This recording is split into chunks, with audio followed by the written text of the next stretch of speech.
If I've learned anything from never once changing out my water purifying filter after several years, it's that replacing things is necessary. So today we're going to talk about replacing some of the most difficult chords on guitar with some things that are going to be way easier and way more efficient to play. And today's video is sponsored by Elixir Strings.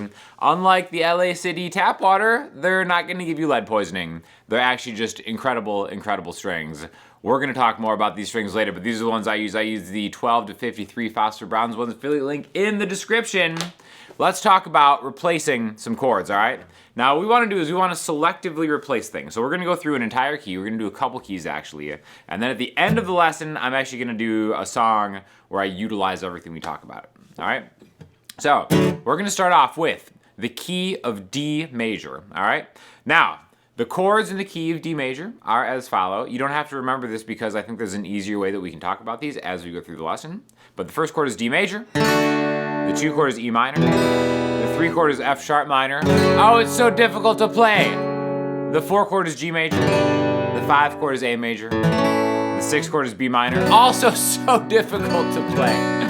The 7 chord is C sharp, half diminished, and then back to D.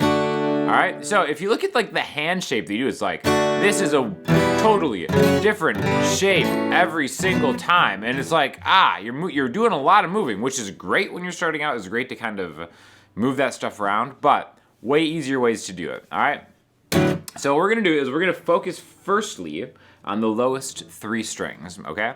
So I've got my D major chord right here. This is gonna be an inversion, which means the lowest note is not the root note. The root note here is actually the 5th fret on the A string. There's my D, all right? My ring finger is gonna grab the 5th of this chord, A, on the 5th fret, just right below it, all right? So right there, that's like a power chord. Already has a way thicker sound than this D major. And then I'm gonna grab the major 3rd, where my middle finger is, on the 4th fret of the D string, right? So you can already kind of tell, regular D major, this one. You can hear that it's the same chord, but it is kind of like a different flavor, a different variety of this chord. And now we're gonna go through and then just go up and down the neck using this shape or a variation of this shape. All right? And the whole time, we're just really focused on just the lowest 3 strings. Now, we can get the G, B, and E strings in if we want. These open strings are in the key, which is helpful, but not necessary. It's good to be able to kind of lean on those if we need to for a creative choice, but focusing and concentrating. I think there's not enough talk about selectively hitting certain strings on the guitar to get a certain sound, especially when you're a beginner, intermediate player. It's more about just like getting tone out of all 6 strings and stuff like that. When really this is gonna come in way more handy when you do like more singer-songwriter stuff, as I'm gonna demonstrate later. But this is the 1 chord, all right? Now we can use this shape on the 1, the 4, and the 5 chord in the key. So again, in the key of D, D, E, F sharp, G, and A. So this chord can go on the D, it can go on the G, and the A. Basically, I'm lining this up. Again, my pinky is on the root note, but I'm lining it up with the same fret that my ring finger is on, and since that's the lowest string, I can kind of track that back and forth between the 5th fret, the 10th fret, and the 12th fret, okay? And this interval, this distance, 5 to 10, 5 frets higher, and then 2 frets higher than that. So you can think of a root note and 5 frets higher for the 1 to the 4 chord, or a root note and 7 frets higher for the 1 to the 5 chord. I think it makes more sense to think of these as a group together to get the 1 chord, the 4 chord, and the 5 chord, okay? 1, 4, 5. So many songs in the world are just 1, 4, and 5.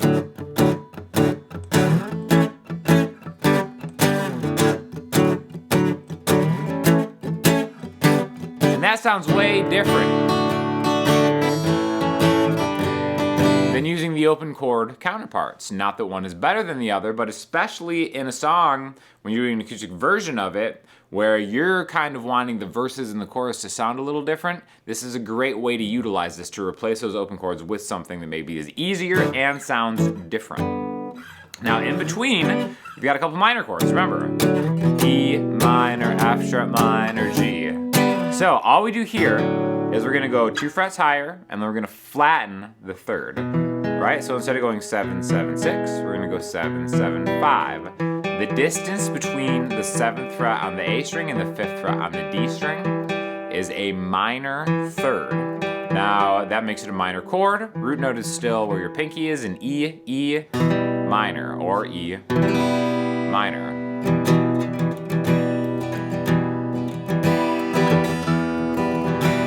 Open E minor. And again, the distance from here to here and here to here is the same thing. This is the 2 chord. 2 frets higher, F sharp. Way easier to play than that guy right there. Just there, all right? So 1, 2, 3, 4, 5. And that's why I played this with my middle finger, because it's easy to go, 1 chord, 2 chord, and then just swap your middle finger and your pinky to get that fret distance to go major to minor. And it's so easy. And another reason it's so easy is because I'm playing with elixir strings, guys.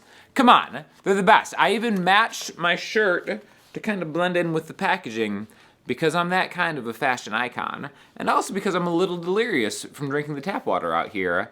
Now knowing how badly I needed to change that filter, you probably need to change your strings in the same amount of fashion. They got a couple different types. You can use the polywebs.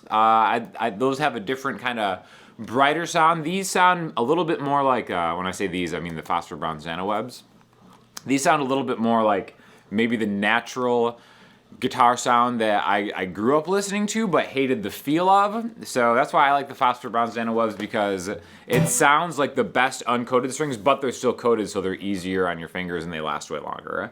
Guys, get yourself some elixir strings. They're a great sponsor of mine. Affiliate link in the description, like I said again. So there's our 1 chord, 2 chord, 3 chord, 4 chord, 5 chord. We could go to the 6 chord. Remember that B minor that we talked about earlier. Now I'm lining up the 14th fret. This is getting a little high up the neck, especially since I don't have a cutaway on this guitar. But guess what? You can do this. It's kind of like an E minor, a string lower. 2 E, 2 A, open D. When have you ever seen a classy gentleman or lady play a B minor like this? Well, guess what? You can do it. Sounds great. In fact, let's go D, B minor, A. D, B minor, A. And do it the other way. D, B minor, A. And again, the nice thing about doing it this way is you can really utilize what makes an acoustic guitar so cool, and that is the percussive, kind of woody sound. And what I mean by that is, like, if I'm on this D major here, when I'm kind of palm muting it, whether I'm keeping my wrist just kind of attached to the bridge like that, you can really hear the tone of the strings and the wood of the guitar. And especially with a pick, you get that kind of click that ends up being like a percussive rhythmic way that you can kind of drive a chord progression forward. Again, huge fan of just this kind of sound for maybe like a verse, and then opening it up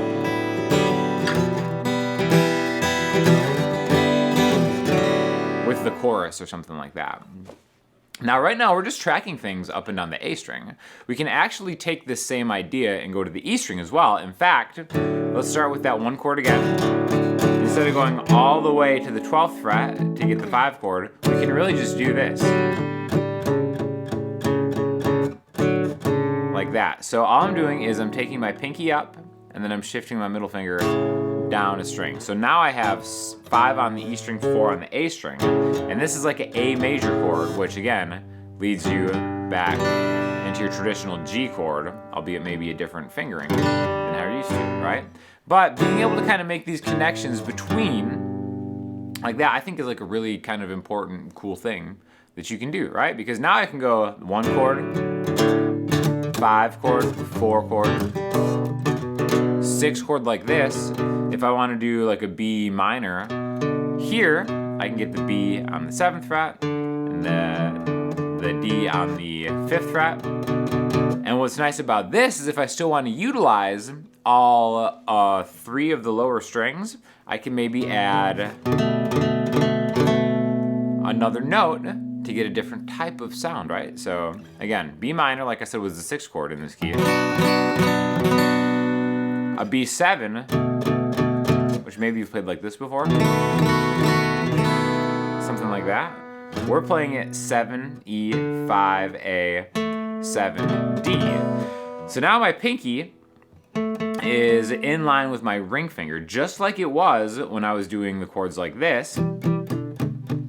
And then we can start to make these connections between the A string rooted chord voicings and the E string rooted chord voicings, okay? So let me take another second just to kind of explain that, because I think this is a really important thing to understand as far as like being able to track chords either horizontally or vertically. Where I can go 1 to 4 to 5 like this, or 1 to 4 to 5 like this. Same thing with the minor chords. Like if I'm on the 2 chord right here, I can just kind of get to the 6th chord. So F sharp minor is 7, 7, 5, and then B7 is 7, 5, 7. And I think being able to really understand how these fit together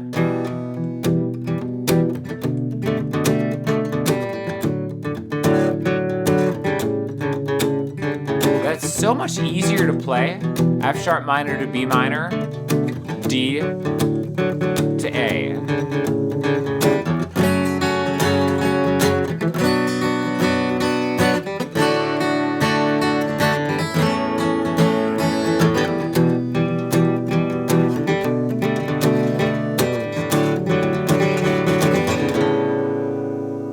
A lot of cool different things you can do just by moving those shapes around and knowing where the next shape is relative to the other one. So let's do this in another key. Let's do the key of B major, right? Kind of like a really underrated key. It's one of my favorite keys to play actually. And let's just shift everything down to the 2nd fret now on the A string is a B, and we're gonna go 2, 2, 1. All right, so now this is the 1 chord, and then now remember, +5 +7 from a fret standpoint gives you the other major chords. So again, if I'm thinking a 2, 2 + 5, oh, what is your guitar player? I know it's hard to do, to 7. There's the E major to 9, F sharp major, 1, 4, 5. And remember, in between we have the minor chords. You don't even necessarily have to know the notes in the key of B major, but we've got a B major chord to a C sharp minor, to a D sharp minor, to E major, F sharp major. Now the 6th chord is going to be right here, G sharp minor. So 1, 2, 3, 4, 5, 6, and then we can kind of do like, another minor half diminished chord down there, and then get back to B here. All right. Now the one thing about this is, if you use the open strings, they're not going to help you out. Just because, like I said, the B is in this key, and so is the E, but that G string, that pesky G string. Maybe that's the sound you're going for. Just to let you know, it's not in the key. So the open strings are only going to help you out in the keys where they exist. Sometimes they can kind of create like a cool tension or like a cool dissonance that maybe you're looking for. It's worth giving it a shot. Nobody's gonna get hurt from doing that chord. Unless you accidentally do it on an open mic night in which you just pretend that it was a creative choice, or you blame the condition of the tap water that you've been drinking. Does anybody really change their filters like that often? Like what do adults do? Do they like set an alarm in their calendar when it's time to change their water purifying filter? Something I've not been able to figure out yet. I'm trying my best, guys.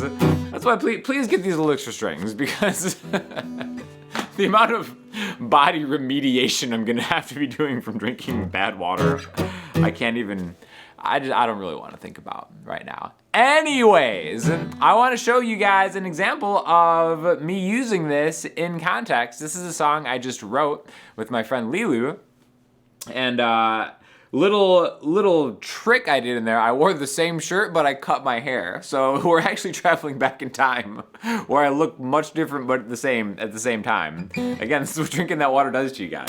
But yeah, it's a cool song, I thought, and writing the song and performing it that way is what inspired me to kind of be like, oh, this is actually like a really cool guitar lesson, kind of using these chord voicings. So check it out. Thank you to Elixir Strings for sponsoring the video, and let me know if you guys have any questions or comments. I'll talk to you soon.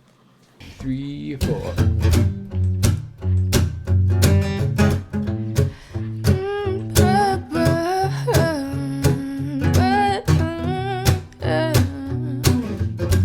Open bar, I'm passing silhouettes and caffeine, intrusive talk into myself. Sleepless in the city, passed out in the country, always trying somewhere else. Oh, I don't know why I always find myself in this way.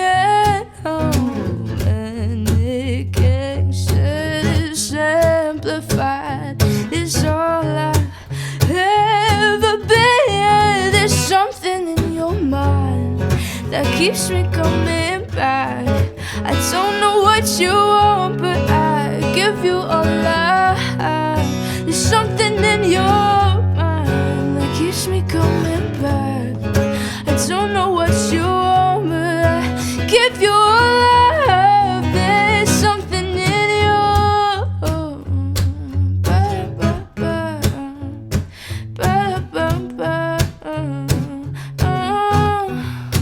I'm so fake, acting and playing safe, so I can feel okay, 'cause I don't know where to go from here. My therapist has got me clogged. I got all my exes blocked. I don't want them, 'cause I had them. Oh, thinking everybody loves me, wallowing in my self-pity. Don't you think that I'm so pretty? Yeah. I don't know why I always find myself in this way. Manic, anxious, amplified. It's all I've ever been, 'cause there's something in your mind that keeps me coming back. I don't know what you want, but I give you all I have. There's something in your mind that keeps me coming back. I don't know what you want, but I give you all I have. There's something in your mind. There's something in your mind. There's something in your, something in your, yeah, something in your, something in your